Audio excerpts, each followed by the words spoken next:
کی آنکھیں کھولو. اچھائی صرف قرآن سکھاتا ہے. قرآن کے علاوہ کسی کے پاس اچھائی کو ایکسپلین کرنے کی کوئی ڈیفینیشن نہیں ہے اور اچھائی پر چلانے کے لیے موٹیویشن نہیں ہے. دو چیزیں ہوتی ہیں انسان کو اچھا بنانے کے لیے. ایک اچھائی کو ڈیفائن کیا جائے, ایکسپلین کیا جائے کہ اچھائی کی ڈیفینیشن کیا ہے, اور پھر اس اچھائی پہ چلانا. قرآن کہتا ہے ہدی للمتقین, میں سیدھا راستہ دکھاتا بھی ہوں اور سیدھے راستے پہ چلاتا بھی ہوں. جس سوسائٹی میں قرآن نہیں ہے, اسلام نہیں ہے, ان کو سیدھے راستے کا پتہ ہی نہیں کہ ہے کیا, تو چلیں گے کہاں سے؟ تو وہ جرم یہ کرتے ہیں کہ جو غلط راستہ ہے اس کو سیدھا کہتے ہیں اور خود تباہ ہو کے آپ کو بھی اسی ٹریک پہ چلاتے ہیں.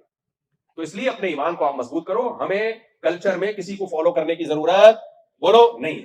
ہم نے انگریز سے ترقی کی چیزیں لینی ہے, جو اس کے پاس ہے لے لیں. آپ فالو نہیں کرنا میرے بھائی. فالو آپ نے صرف کس کو کرنا ہے؟ اللہ کی کتاب کو. اور انتہائی افسوس کے ساتھ آج لوگ میرے پاس کلپ بھیج رہے ہوتے ہیں, گورا بچوں کی تربیت کے بارے میں یہ کہہ رہا ہے, گورا جو ہے وہ میاں بیوی کے ریلیشن کے بارے میں یہ سمجھا رہا ہے کہ ایکچولی کر کے. میں نے کہا کمبختوں کی اپنی 55 سال میں شادیاں ہوتی ہیں, یہ ہمیں میاں بیوی کے حقوق سکھائیں گے؟ ایسے رہا جاتا ہے. جن کی سوسائٹی میں ڈیورس ریشو اتنا ہے اور کمبختوں کے بچے پیدا ہوتے ہی نہیں, ہمیں بچے پالنا سکھائیں گے. تو یہ دماغ میں نا ہم نے کچھ ضرورت سے زیادہ جن بھوت مسلط کر لی ہے. اس خول سے آپ باہر نکلو. وہ بچے پیدا ہی نہیں ہو رہے اس کے لیے, وہ خرچ کرنے کے لیے تیار نہیں ہے. ہمارے یہاں باپ صبح نکلتا ہے ٹماٹر کی ریڑھی لے کے, سارے اپنے بچوں کے لیے کر رہا ہوتا ہے وہ. تو اس لیے یہ ساری چیزیں آپ نے قرآن سے لینی ہے, نبی صلی اللہ علیہ وسلم کی سیرت سے, علماء سے سیکھنی ہے. ہر چیز میں ہم نے ان کو فالو نہیں کرنا. تو